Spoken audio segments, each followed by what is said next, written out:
Hello, Bama fans. Ty Simpson didn't make things easy under pressure in the loss to Georgia.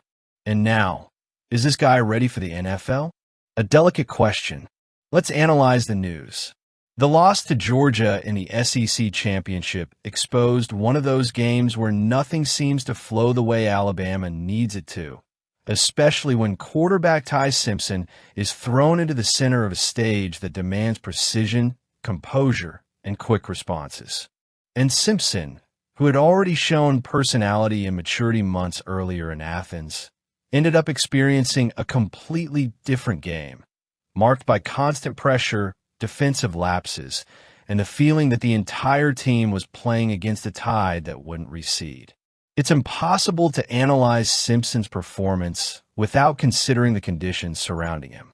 In the September game, he had been a decisive piece: 276 yards, 3 touchdowns, no mistakes, a road win, a script that seemed to announce his definitive affirmation. But this Saturday, against the same Georgia, but now for the title, the quarterback seemed like a player hampered by circumstances. The Bulldogs pressured, reached the backfield repeatedly, and made Simpson uncomfortable from the first snap. He completed only 5 passes in the first half, suffered 3 sacks, and saw his offensive line unstable after the absence of guard Cam Dewberry.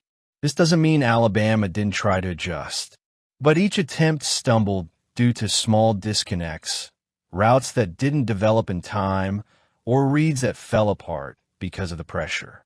The interception itself, a wayward pass towards Isaiah Horton, was a consequence of a collapsing pocket that forced Simpson to throw before it was ideal. From there, Georgia built a long touchdown drive that consumed time and increased the lead to 14-0, imposing a rhythm from which Alabama never managed to recover.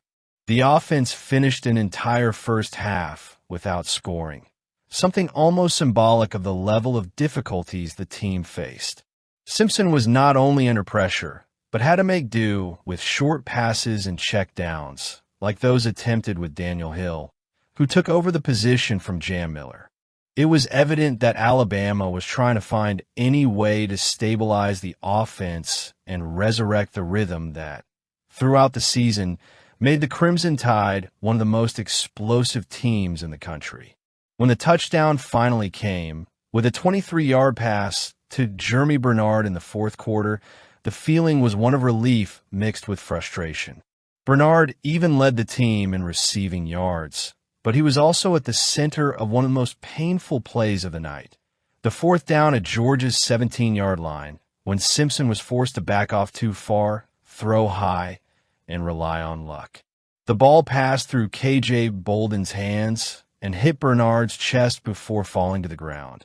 A play that wouldn't have changed the outcome, but could have narrowed the margin of defeat and kept playoff hopes alive. Kalen DeBoer, the coach who has been a measured and protective voice for the roster, didn't direct criticism at his quarterback.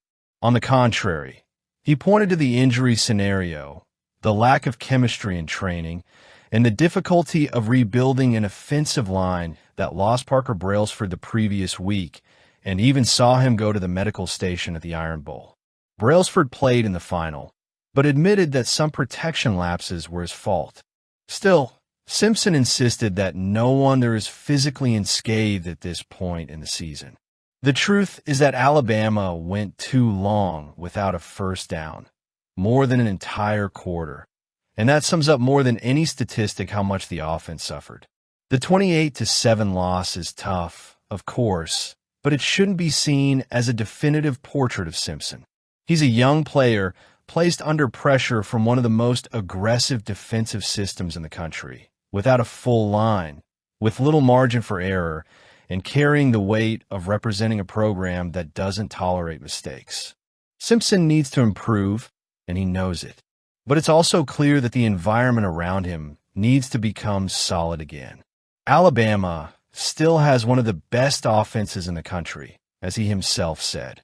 The team simply had a night where the details, those small adjustments that turn good drives into points, slung out of control.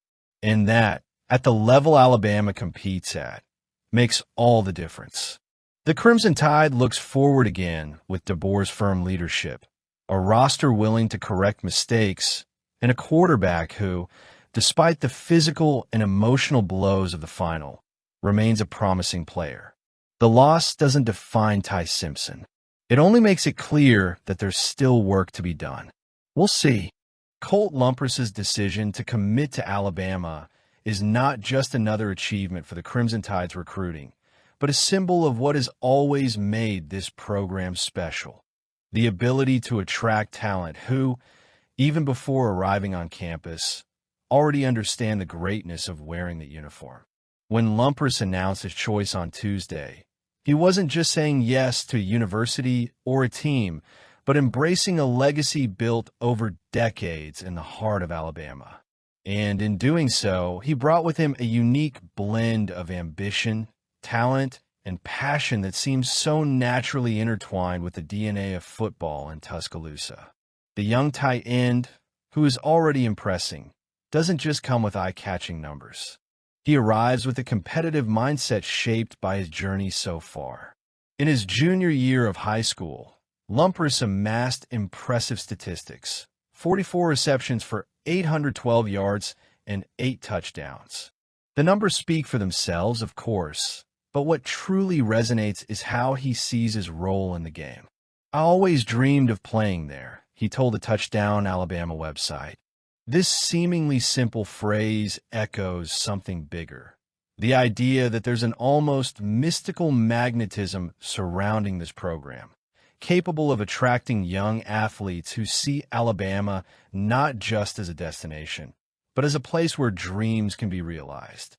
When Kalen DeBoer and his team offered Lumpers a scholarship in March, during his visit to Tuscaloosa, they knew they were dealing with someone special. But what perhaps even they couldn't have predicted was how reciprocal that connection would be. Lumpers didn't just leave impressed by the facilities or the program's rich history. He was touched by the feeling of belonging. "I felt a connection with the players there," he stated. This phrase perfectly encapsulates what has been a hallmark of Alabama in recent years: the creation of an environment where athletes are not just pieces of a tactical puzzle, but part of something bigger. A brotherhood, a family. This connection, incidentally, is exactly what differentiates Alabama from many other programs. While other universities may attract players with promises of NFL exposure or individual statistics, the Crimson Tide offers something deeper. It's the opportunity to compete against the best every day in an environment where collective growth is prioritized. For Lumpers, this was decisive. "I want to compete among the best," he said, making it clear that his motivation goes beyond numbers or personal recognition. He wants to be challenged. He wants to grow. And he knows that in Tuscaloosa, he will find exactly that. Furthermore, it's impossible to ignore the emotional impact that the atmosphere of Bryant-Denny Stadium can have on a player. Lumpers mentioned this explicitly. "I love the atmosphere there." It's not hard to understand why. From the deafening chants of the crowd to the tradition that hangs in the air, Alabama offers an experience that few places in the country can match. For a young athlete just beginning to forge their path in a world of football, entering this cauldron of passion and expectation is both daunting and exciting. And Lumpers seems ready to embrace this challenge. It's also worth remembering that Lumpers is the first tight end to commit to Alabama in the class of 2027.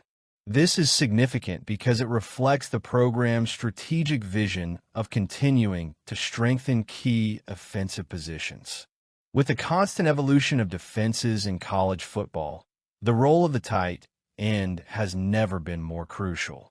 Versatile players, capable of contributing both in the passing and running game, are essential to balancing modern offensive schemes.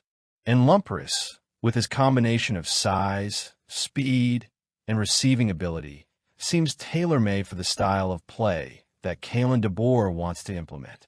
But above all, what's evident in Lumpers' decision is the confidence he places in the program's future.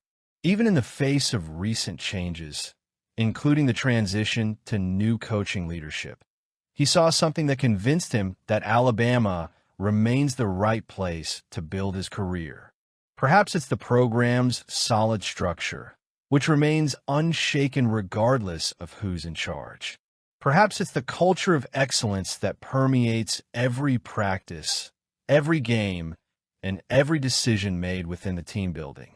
Or perhaps it's simply the feeling that when you step onto the field with the A on your helmet, you're representing something much bigger than yourself.